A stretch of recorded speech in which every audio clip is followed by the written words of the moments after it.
नमस्कार दोस्तों। आज अपन गणित शिक्षण पार्ट 4 के बारे में चर्चा करेंगे। तो दोस्तों, वीडियो आगे बढ़ने से पहले चैनल को कीजिए सब्सक्राइब यदि चैनल को सब्सक्राइब नहीं कर रखे हो तो। दोस्तों, यदि वीडियो अच्छा लगे तो लाइक कीजिए, दोस्तों के साथ शेयर कीजिए।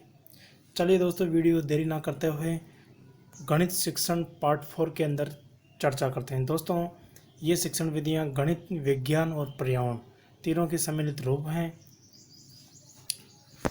चलिए दोस्तों, अपनी पहला शिक्षण हो जाएगा इसके अंदर प्रयोगशाला विधि। ये गणित तथा विज्ञान की सर्वश्रेष्ठ विधि मानी जाती है। दोस्तों, प्रयोगशाला विधि गणित तथा विज्ञान की सर्वश्रेष्ठ विधि मानी जाती है, जो अवलोकन द्वारा सीखना करके सीखना के सिद्धांतों पर आधारित है। इस विधि को आगमन विधि का क्रियात्मक रूप माना जाता है। किस विधि को क्रियात्मक रूप माना जाता है दोस्तों? प्रयोगशाला विधि को आगमन विधि का क्रियात्मक रूप माना जाता है। ये प्रजातांत्रिक विरचना का श्रेष्ठ उदाहरण होती है ये विधि, जिसमें अध्यापक पार्श्व यानी गौण भूमिका में होता है एवं मार्गदर्शक देता है तथा विद्यार्थी स्वयं सक्रिय रहकर गणित विज्ञान के सिद्धांतों तथा नियमों का परीक्षण करते हुए सीखता है। इस विधि के विषय वस्तु के सैद्धांतिक ज्ञान तथा विद्यार्थी द्वारा किए गए परीक्षण से सीधा संबंध होता है, अतः प्राप्त ज्ञान स्थायी होता है। दोस्तों, प्रयोगशाला विधि से प्राप्त ज्ञान स्थायी होता है। प्रयोगशाला विधि के सोपान। पहला सोपान हो जाएगा इसका प्रयोगों के उद्देश्य को निर्धारित करना, आवश्यक उपकरणों या सामग्री की व्यवस्था करना, प्रयुक्त सिद्धांत या नियम के आधार पर परीक्षण प्राप्त करना, परिणामों या निष्कर्षों की प्राप्ति करना, और पांचवा अंतिम सोपान हो जाएगा सिद्धांतों का परीक्षण करना। इस विधि के गुण हो जाएंगे दोस्तों।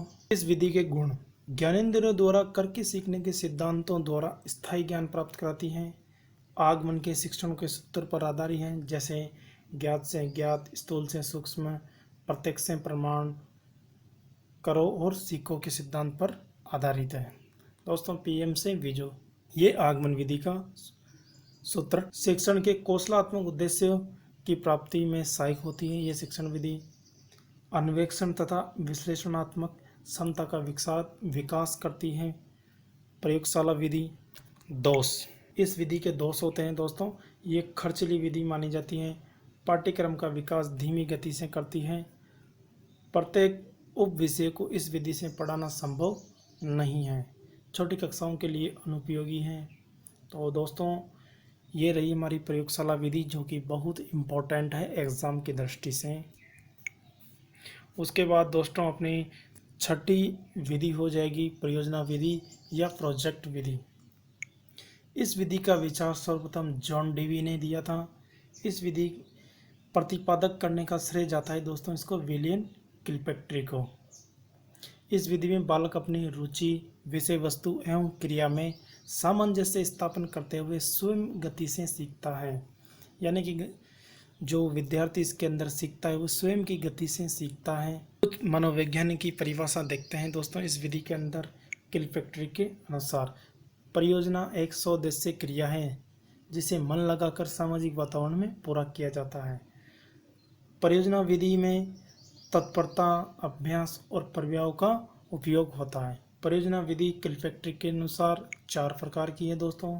किलपैट्रिक के अनुसार परियोजना विधि 4 प्रकार की है। फर्स्ट सृजनात्मक या रचनात्मक, दूसरी समस्यात्मक, तीसरी अभ्यास और चौथी आनंदात्मक या कलात्मक। परियोजना विधि के 2 प्रकार हैं दोस्तों, यहाँ पर 2 प्रकार दे रखे हैं। परियोजना विधि 2 व्यक्तिगत परियोजना और सामूहिक परियोजना। परियोजना विधि 2 प्रकार से किया जा सकता है दोस्तों इसमें, व्यक्तिगत परियोजना और सामूहिक परियोजना। अब देखते हैं दोस्तों परियोजना विधि के सोपान, जो कि 6 हैं, काफ़ी एग्जामों में पूछे गए हैं। परियोजना विधि के सोपान कितने हैं? तो दोस्तों परियोजना विधि के सोपान 6 हैं। पहला, परिस्थिति का निर्माण करना, परियोजनाओं का चयन करना, परियोजना की रूपरेखा तथा उत्तरदायित्व का विभाजन करना, क्रियान्वयन करना, मूल्यांकन करना, अभिलेखन या साधन लेखा जोखा करना। दोस्तों, सबसे पहले में परिस्थिति का निर्माण करना। परियोजनाओं का चयन करना, रूपरेखा तैयार करना, क्रियान्वयन करना, मूल्यांकन करना, अभिलेख करना। दोस्तों, जैसे बहुत सारी समस्या उत्पन्न करना, उसमें से एक समस्या का चुनाव करना, उस समस्या के बारे में विभिन्न सामग्री जुटाना और चौथे सोपान के अंदर क्रिया करना, उस समस्या हल के लिए क्रिया करना, मूल्यांकन, किए गए समस्या का समाधान का मूल्यांकन करना और पूरी समस्या का समाधान जो हल किया है उसका लेखा जोखा करना। परियोजना विधि के गुण। पहला, सहकारिता आधारित क्रियात्मक विधि है, दैनिक जीवन की समस्या में उपयोग कर सकते हैं इस विधि का। समवाय के सिद्धांतों पर आधारित है, सामाजिक गुणों का विकास करती है, दल शिक्षण पर आधारित है, सामाजिक व्यवहारिक जीवन से सीधा संबंध होता है इस विधि का। स्वयं कार्य करने तथा परिश्रम की आदत विकसित करती है ये विधि। दोस्तों, इस विधि के कुछ दोष भी हैं। लंबी विधि है जिसमें समय तथा संसाधन की अधिक लगते हैं। दोस्तों, इस विधि के कुछ दोष भी हैं। ये विधि लंबी है जिसमें समय तथा संसाधन अधिक लगते हैं, पाठ्यक्रम पूरा कराने में सक्षम है, छोटे बालकों के लिए यह विधि अनुपयोगी है। इसी प्रकार दोस्तों, गणित विज्ञान की अपनी 7वीं विधि हो जाएगी वुरस्टिंग विधि। इसे अन्वेषण, अनुसंधान, खोज विधि भी कहते हैं। खोज विधि, अनुसंधान और अन्वेषण, ये तीनों अलग अलग अवस्था के अनुसार इस विधि के नाम हैं। वुरस्टिंग शब्द मूल रूप से ग्रीक भाषा के यूरोसिका शब्द से माना जाता है, जिसका शाब्दिक अर्थ है डिस्कस, मैं खोजता हूँ। इस विधि का प्रतिपादन किसने किया था दोस्तों? हेनरी आर्मस्ट्रांग ने।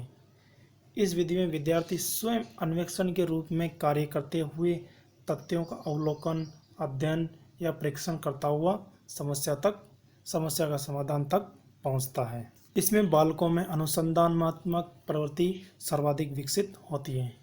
ये असाधारण प्रतिभाशाली बालकों के लिए अत्यंत उपयोगी विधि मानी जाती है तथा इसका आधार आगमनात्मक चिंतन से होता है। हर्बर्ट स्पेंसर के अनुसार बालकों को जितना कम से कम संभव हो बताया जाना चाहिए तथा जितना अधिक से अधिक संभव हो उन्हें खोजने के लिए प्रेरित करना चाहिए। दोस्तों, वुरस्टिंग विधि के सोपान हो जाएंगे: समस्या की उपस्थिति करना, तथ्यों की खोज, परिकल्पनाओं का निर्माण करना, परिकल्पनाओं का परीक्षण करना, सिद्धांतों का निर्माण करना। वुरस्टिंग विधि के गुण: स्वयं सीखने तथा करके सीखने के सिद्धांत पर आधारित होती हैं। इस विधि का आधार वैज्ञानिक होता है क्योंकि ये निरीक्षण परीक्षण के सिद्धांतों पर आधारित होती है। अनुसंधानात्मक दृष्टिकोण का विकास करती है ये विधि। दोस्तों, इस विधि के कुछ दोष भी हैं, तो इस विधि के दोष हो जाएंगे दोस्तों: प्राथमिक स्तर के लिए उपयोगी नहीं है क्योंकि बहुत इम्पोर्टेंट है, यहाँ से क्वेश्चन समय तथा परिश्रम अधिक लगता है। और एक नोट डाल के रख लीजिए दोस्तों, यहाँ पर व्यक्तिगत शिक्षण में तो ये अत्यधिक उपयोगी होती है किंतु सामूहिक शिक्षण में उपयोगी नहीं होती है। इस प्रकार दोस्तों, गणित शिक्षण पार्ट 4 के अंदर अपन 3 शिक्षणों के बारे में बात किए, जिसमें पहली शिक्षण में ये प्रयोगशाला, दूसरी परियोजना और तीसरी वुरस्टिंग।